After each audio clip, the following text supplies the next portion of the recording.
MERS. MERS is the middle east respiratory syndrome. जैसे हमारा सार एक रेस्पिरेटरी इन्फेक्शन था, वैसे ही MERS is also a respiratory infection. Okay, MERS जो है it is also spread by a virus. ये भी हमारे कोरोना वायरस की फैमिली के एक पर्टिकुलर डिजीज है. ओके, ये भी डिजीज जूनोटिक वायरस बोलते हैं इनको. यही इसका मतलब यही होता है एनिमल टू ह्यूमन ट्रांसमिट हो रहा है. ओके, ये जो डिजीज है ये पहली बार आइडेंटिफाइड हुई थी सऊदी अरब में 2012. ओके, ये जो डिजीज थी इसको हमने आइडेंटिफाई किया था इन कैमल्स. ठीक है, so you have to remember कि how it is transmitted through camels to human. Okay, so this is also a viral infection. Now next is the incubation period. Incubation period is about 5 days, which usually range from 2 to 14 days. अब what are the sign and symptoms? Sign and symptoms means आपकी clinical presentation. इसके भी sign and symptoms similar होंगे जैसे सार के हमने अभी पढ़े थे. That is, इसमें भी patient को fevers आएंगे, chills आएंगे, ठंडी लगेगी, headache होएगा, vomiting, sputum production. Sputum production का मतलब होता है जब वो कफ करेगा दैट टाइम पर there is a presence of sputum. Okay, abdominal pain. Next is the role of pharmacist. Role of pharmacist में जैसे हमने सार में पढ़ा था वैसे हम MERS में भी पढ़ेंगे कि इसमें भी पेशेंट को प्रिवेंटिव मेजर्स लेने पड़ेंगे to protect themselves and also to the surrounding publics. Next इसमें आप फार्मासिस्ट क्या करता है, डिस्पेंस करता है एंटीवायरल मेडिकेशन. एंटीवायरल मेडिकेशन क्यों? क्योंकि ये पर्टिकुलर डिजीज हुई है वायरस से, तो यहाँ पर हम उनको एंटीवायरल मेडिकेशन देंगे for recovery and for prevention. Okay, and advising and hygiene practice and infection prevention. Hygiene practice में आप क्या कर सकते हैं? हाइजीन प्रैक्टिस में आप अपने हैंड को वॉश कर सकते हैं, सैनिटाइज कर सकते हैं अपने आप को फ्रीक्वेंटली. ओके, आइसोलेट कर सकते हैं उस पेशेंट को ताकि वो डिजीज किसी और को स्प्रेड ना हो. इसके अलावा रोल ऑफ फार्मासिस्ट और अवेयरनेस प्रोवाइड कर सकता है कि how to prevent this particular respiratory infection, its transmission, उसके सिम्टम्स क्या होंगे, कैसे कैसे प्रिवेंटिव मेजर्स हम ले सकते हैं. Okay, this is all about the MERS. Next, moving to the disease is COVID-19. Okay, COVID-19 is a disease that is commonly known as coronavirus disease. Coronavirus जो disease थी वो 2019 में आई थी, इसीलिए इसका नाम है COVID-19. ओके, ये जो डिजीज थी वो पहली बार आइडेंटिफाइड हुई थी चाइना में इन वुहान इन दिसंबर 2009. जैसे अभी हमने पढ़ा सार और MERS में ये दोनों कोरोना वायरस की फैमिली के अंदर बिलोंग करते हैं, वैसे ही आपका COVID-19 is also part of your family, that is corona virus family. Okay, MERS, SARS and COVID-19 is a viral disease. Okay, ये जो डिजीज है that is COVID-19 was an pandemic. Pandemic का मतलब क्या होता है? जो पूरे एंटायर वर्ल्ड पॉपुलेशन है तो पर्टिकुलर डिजीज स्प्रेड हो. Okay, next part is that clinical presentation. Clinical presentation are the sign and symptoms. जब पेशेंट को कोरोना वायरस से इफेक्ट होएगा तो उसे सिम्टम्स आएंगे, दैट इज कफ आएंगे. ओके, कफ आएगा, सर्दी खांसी आएगी, ये सारी चीजें डेवलप होंगे, फीवर्स आएंगे. ओके, इसके बाद as it is a respiratory infection तो यहाँ पर डिफिकल्टी इन ब्रीदिंग होएगी. Okay, and the incubation period is 2 to 14 days after the exposure of the virus. Next part is the role of pharmacist. Role of pharmacist is similar as that of the SAR and MERS. MERS और SAR में हमने जो prevention measures पढ़े थे वही same prevention measures हम यहाँ पर भी पढ़ेंगे. इसमें क्या है? Avoid close contact with people who are sick.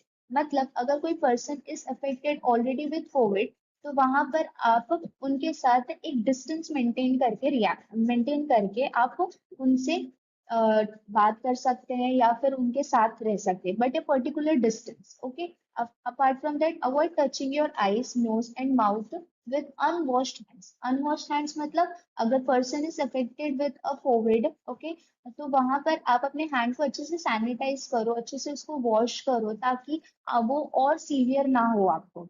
Okay, next is wash your hands often with soap and water at least 20 seconds.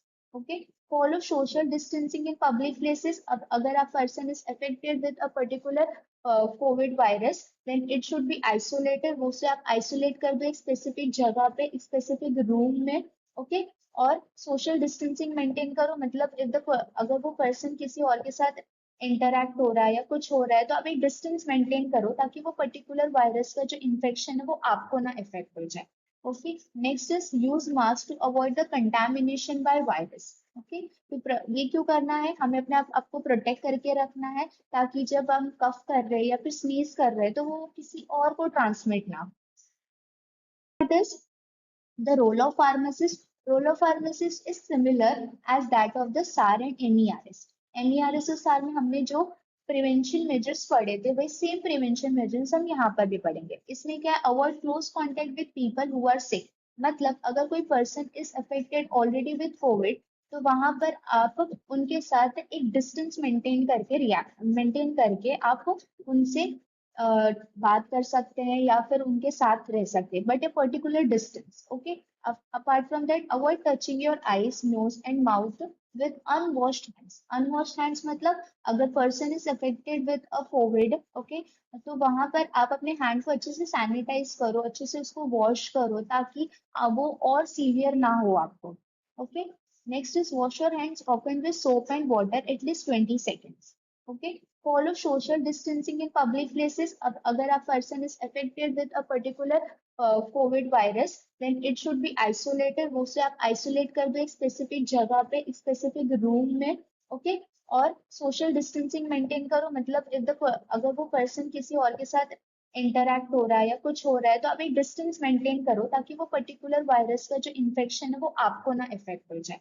Okay, next is use mask to avoid the contamination by virus. Okay, तो ये क्यों करना है, हमें अपने आपको protect करके रखना है ताकि जब हम कफ कर रहे हैं या फिर स्नीज कर रहे हैं तो वो किसी और को ट्रांसमिट ना हो।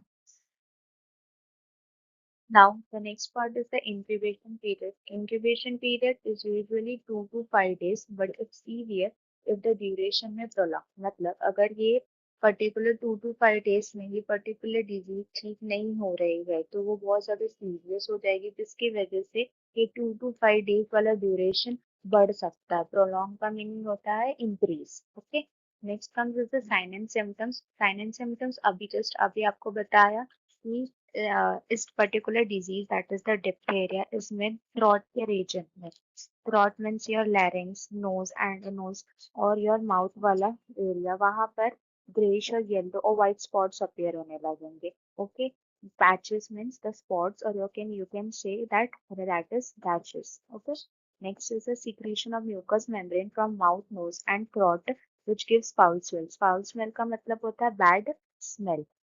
जो म्यूकस मेम्ब्रेन का सिक्रेशन है ना, मतलब वाइल कफिंग, तो जब आप कफ कर रहे हो तो उस टाइम पर जो कफ प्रोड्यूस हो रहा है that is your dry cough और अ वेट कफ। ओके, तो वो उसमें जो कफ होगा उसमें से बैड स्मेल अपीयर होएगा in this particular disease. Okay, now coming to the role of pharmacist of diphtheria. In diphtheria, the role of pharmacist, यहाँ पर डिप्थेरिया को प्रिवेंट और प्रिकॉशन के लिए the effective control method is active immunization. Active immunization मतलब आप vaccine के through ये पर्टिकुलर डिजीज को प्रिवेंट कर सकते हैं या फिर प्रिकॉशन प्रोवाइड कर सकते हैं। Okay, the vaccine name is diphtheria toxoid. Diphtheria toxoid is the vaccine which is also known as DPT vaccine. DPT vaccine जो होते हैं इन्हें हम प्रॉपर स्टोरेज करते हैं, स्टोरेज मेंटेन करते हैं, जैसे इन्हें हम फ्रोजन नहीं कर सकते, इन्हें प्रॉपर टेम्परेचर पे रेफ्रिजरेट करना होता है at 4 to 8 degree Celsius. Okay, apart from this DPT vaccine that is your diphtheria toxoid vaccine, ये जो वैक्सीन होता है ये एडमिनिस्ट्रेट होते हैं in children. Okay, after birth. After birth means अगर कोई बेबी बॉर्न हुआ है, ओके, तो उसके आफ्टर 6 वीक्स के बाद ये पर्टिकुलर वैक्सीन उनमें एडमिनिस्ट्रेट होता है ताकि डिप्थेरिया उस वो पर्टिकुलर डिजीज वो बेबी में ना हो और ना ही स्प्रेड हो। Okay, apart from that it is contraindicated. Contraindicated मतलब ये आप कंडीशंस पे इस पर्टिकुलर वैक्सीन को एडमिनिस्टर नहीं कर सकते। कब? जब कोई पेशेंट को पहले से, मतलब कोई अगर चाइल्ड है उसे पहले से कफ है, कोल्ड है, हल्का सा बुखार है, उस टाइम पर मैं ये पर्टिकुलर वैक्सीन नहीं एडमिनिस्टर कर सकती उस पर्टिकुलर चाइल्ड में। Okay, moving to the next disease